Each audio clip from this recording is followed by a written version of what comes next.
अच्छा, अब ये जो शुगर की फ्रूट्स वाली बात है ना, इसकी तरफ भी हम ज़रा बात करते हैं। कुछ लोग कहते हैं अंगूर ना खाएं, अंगूर में बहुत शुगर होती है, केला ना खाना, केले में तो बहुत ही। फिर कौन सा फ्रूट्स हम खाएं, कौन से छोड़ दें जो डायबिटिक पर्सन है? अच्छा देखिए, एक वक्त में बहुत सख्ती थी जब शुरू में जब ये सब सिलसिला हुआ। आज हम उन ममालिक में हैं जिसमें शुगर जो है वो ऑल टाइम हाई इस वक्त चल रही है, तो सिर्फ अपने लाइफस्टाइल की वजह से। तो उसमें बहुत ज़रूरी है कि हम इस बात को अब चीज़ें काफ़ी हद तक कॉम्प्रोमाइज़ हो गई कि एक तो आपने जो नेचुरल जो मीठा है उसको बिल्कुल छोड़ना नहीं चाहिए, ताकि बॉडी जो है उसकी थोड़ी सी आदी रहे। कोई चीज़ आती है उस पर कुछ वर्किंग होती है, वो हमें देखना चाहिए। तो पहले बहुत वो किया जाता था कि आपने चीज़ें जो है नहीं खानी, ज़मीन के नीचे की सब्ज़ियाँ नहीं खानी। अब ये होता है कि आप कम से कम उसके साथ ये चीज़ें लें, लेकिन उसके साथ आप रोटी छोड़ दें एक वक्त में। अच्छा, उसके साथ आप कोई और चीज़ ले लें। एक छोटा सेब जो है उसका इस्तेमाल आप कर सकते हैं। लेकिन ये सब का सब डिपेंड करता है आपकी शुगर की मैनेजमेंट के ऊपर कि आप उसको कैसे मैनेज कर रहे हैं। ये बहुत ज़रूरी है। अगर आप उसको इग्नोर करेंगे तो फिर वो आपको नुकसान पहुँचाएगा। मैंने एक फैमिली आई मेरे पास, एक साहब आए, वो बड़ी आम का मौसम था, तो उन्होंने बड़ी लजाजत से बड़ी उससे जो है ना मुझसे कहा कि हकीम साहब आम का मौसम है, अब एक आम की इजाज़त दे दीजिए।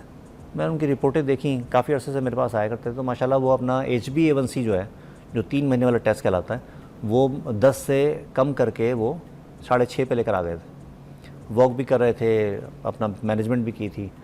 तो मैंने कहा जी ठीक है, आप एक आम जो है वो आप खा लिया करें। तो जब नेक्स्ट टाइम जब वो आए कोई 2 हफ्ते या 3 हफ्ते बाद, तो वो अकेले नहीं थे, उनके साथ पूरी फैमिली भी थी, और बड़े वो सीखपा थे। कहेंगे आप हकीम साहब आपने ये क्या कर दिया? मैंने कहा क्यों, खैरियत क्या हुआ? कहेंगे आपने इनको एक आम की इजाज़त दे दी। मैंने कहा एक आम खाया, मैंने कहा लें क्योंकि अब माशाल्लाह मेंटेन है। तो कहेंगे छाँट के 3 पाव का आम लेकर आते हैं और वो खाते हैं बैठ के कि हकीम साहब ने इजाज़त दी है। तो ये भी गड़बड़ है।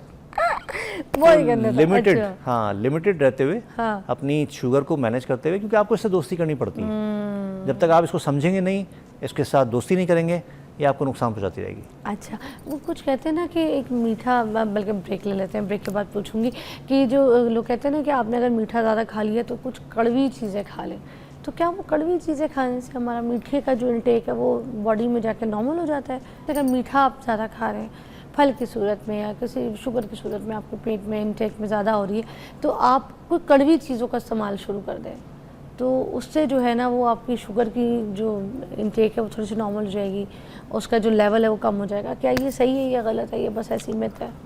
यहाँ फिर वही बात है कि आपने मीठा कितना खाया और कौन सा खाया। एक तो ये कि आपने फ्रूट वगैरह खाए, नेचुरल मिठास है, ठीक है, उसके लिए बॉडी को उस अंदाज में सफ़र नहीं करना पड़ता। फिर जितनी कड़वी चीज़ें हैं, कड़वी चीज़ जो है ये भी हमारे जो डाइजेस्टिव एंजाइम्स हैं उसको बूस्ट करने का एक ज़रिया बनती है, क्योंकि एक ऐसी चीज़ होती है जो ज़बान पे जाते के साथ ही सिग्नल्स भेजती है कि भाई कोई चीज़ आई है, इसको हज़म करना है, क्योंकि कड़वी है।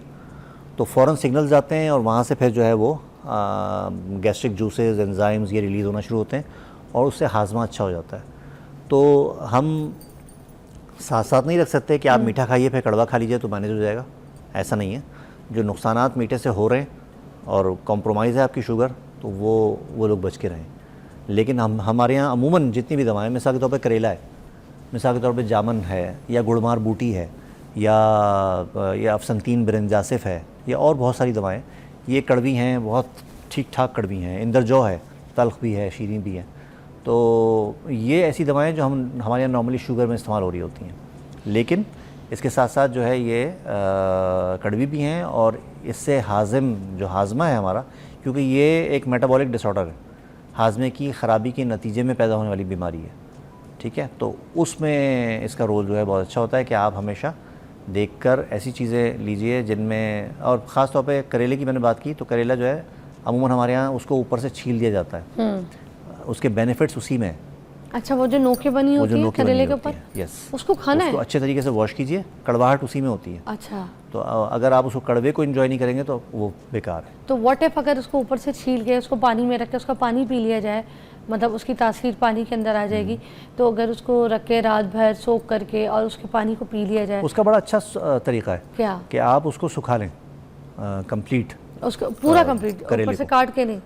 नहीं, काटना नहीं है उसको, पूरा करेला जो है उसको खा लीजिए। ओके। मतलब उसको वैसे कट कर लें, हाँ। लेकिन उसमें से कोई चीज़ अलग नहीं करनी। अच्छा, छिलका नहीं अलग छिलका अलग नहीं करना। उसको सुखा लीजिए, सुखा के उसके बीज निकाल दें। हाँ। बीज निकाल के उसको आप ग्राइंड कर लें सूखे हुए को, और वो आप अपने इस्तेमाल में रखिए पाउडर के फॉर्म में। पाउडर की फॉर्म में। बहुत और ये ज़बरदस्त सूख चीज़ है। कितने दिन में जाता है? ये डिपेंड करता है, जैसे कराची का मौसम ज़्यादा ह्यूमिडिटी वाला है, मुश्किल होती है वहाँ।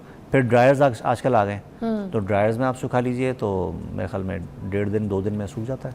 वाह, धूप नहीं लगाने की जरूरत हमें। धूप नहीं, उससे फिर उसकी वो चीज़ें उड़ जाती हैं। आहा, अब इसके क्या फ़ायदे होंगे ये अगर हम ये बेसिकली बीटा सेल्स से इंसुलिन का जो अफराज है, उसकी जो सिक्रीशन है उसमें हेल्प आउट करता है। बीटा सेल्स की यूँ कह लें कि उसको बनने में, या उसकी जो वीक हो गए उनकी वीकनेस जो है उसको दूर कर रहा होता है। और साथ साथ ये चूँकि हाजिम है, मैंने कहा कड़वाहट जो है वो सिग्नल्स दे रही होती है कि आप हाजिम जूसेस आएँ और वो काम करें, उसमें इसका बहुत अच्छा रोल है। तो ये बहुत अच्छी चीज़ है इस हवाले से। हमें तो आज से पहले इतना बड़ा नुस्खा और कोई ऐसी हिफाजत वाली बात पता ही नहीं थी कि हमने करेले का पाउडर पीना है तो वो शुगर के लिए भी अच्छी है और हमारे बीटा सेल्स के लिए भी इतनी अच्छी है। फिर आप कॉम्बिनेशन बना लेना। अच्छा। कि आपने करेले का पाउडर भी ले लिया, आपने जामुन की गुठली जो होती है, हाँ। गुठली ली, उसके अंदर से जो उसका सीड होता है वो आपने ले लिया, जो छोटी गुठली है जामुन की, उसको तोड़ा, उसके अंदर से भी बीज, उसके अंदर बीज निकलता है। हाँ। मगज़ जो होता है उसका, हाँ, उसका मगज़ जामुन कहते हैं उसको, वो आप ले लीजिए। अच्छा। करेला पाउडर ले लीजिए। हाँ। और मेथी ले लीजिए। ये मेथड़ा वाला? मेथी दाना। मेथी दाना। तो जैसे आपने 5 हिस्से, या चले यूँ समझ लें कि एक हिस्सा आपने करेला लिया, एक हिस्सा आपने मगज़ जामुन लिया, ओके। चौथाई हिस्सा आपने कलौंजी ये लेनी है, मेथी लेनी है, ओके। और चौथाई हिस्सा आपने जो है कलौंजी लेनी है। अच्छा। ठीक है। इसके अलावा इसमें हम ऐड कर सकते हैं ये गुड़मार बूटी। अच्छा। ये यहाँ नहीं पैदा होती, अमूमन ये चाइना से किस शक्ल की आती होती है। ये पत्तों की शक्ल में होती है। पत्तों की शक्ल। हाँ, तो ये भी बहुत कड़वी होती है, तो ये आप उसमें ऐड कर दीजिए वही एक के रेशो के हिसाब से। अच्छा। तो 3 चीज़ें 1-1 ग्राम हो गई, और 2 चीज़ें जो हैं वो चौथाई ग्राम हो गई। अच्छा। तो इसको आप अच्छा सा पाउडर बना के रख लीजिए। हमने सिर्फ कलौंजी और गुड़माई बूटी जो है ना उसको चौथाई ग्राम लिया। नहीं, कलौंजी और मेथी दाना। अच्छा। मेथी दाना, इसको आपने चौथाई रखना है। अच्छा। बाकी 3 चीज़ें जो हैं उसको आपने हम वज़न लेना है एक साथ, उनका चौथाई आपने ये लेना है। ठीक है। ठीक है। और इसको आप पाउडर बना के रख लीजिए। इसको आप रोज़ाना सुबह निहार मुँह या रात में, जैसे बहुत सारे लोगों की शुगर सुबह में बढ़ी हुई होती है तो वो इसको रात में इसका इस्तेमाल कर लें। बहुत सारे लोग जो हैं वो दिन में उनकी किसी वक्त में बढ़ती है, वो सुबह शाम भी इस्तेमाल कर सकते हैं। तो बहुत अच्छा सेफ नुस्खा है।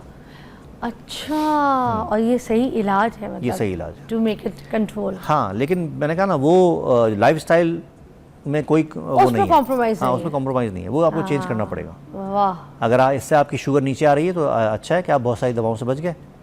आप इंसुलिन की वो तकलीफ जो बार बार हो रही है उससे आप बच जाएंगे जाने से। तो आप अपना लाइफस्टाइल जो है उस पर कोई कॉम्प्रोमाइजेशन वो नहीं है। बहुत बहुत शुक्रिया हकीम अमजद साहब आपकी रहनुमाई का। Thank you. और आज आई होप आपको ये सेगमेंट बहुत कारआमद होगा। इसकी रील्स जो है वो सोशल मीडिया से आप ले सकते हैं। जो नुस्खे यहाँ पे तजवीज़ किए गए हैं वो बहुत परफेक्ट और बहुत इफ़ेक्टिव है। इनको ट्राई करके देखें। ख़ासतौर पर जो मुझे ये करेले के पाउडर वाला नुस्खा जो सादा है वो भी, और उसके साथ जो सारी रेसिपीज़ ऐड करके जो नुस्खा बताया जिसमें बूस्ट पावर है वो भी ट्राई करके देखिए, ख़ासतौर पे शुगर पेशेंट के लिए। डोंट मिस दिस रील, सबके पास होनी चाहिए जो शुगर के पेशेंट है। अपना बहुत ख्याल रखिए क्योंकि शुगर को अपने साथ चलाना है, आपकी लाइफस्टाइल के साथ मैनेज करना है। शुगर ख़त्म नहीं हो सकती, तो टेक केयर ऑफ़ योरसेल्फ। बहुत शुक्रिया। अल्लाह।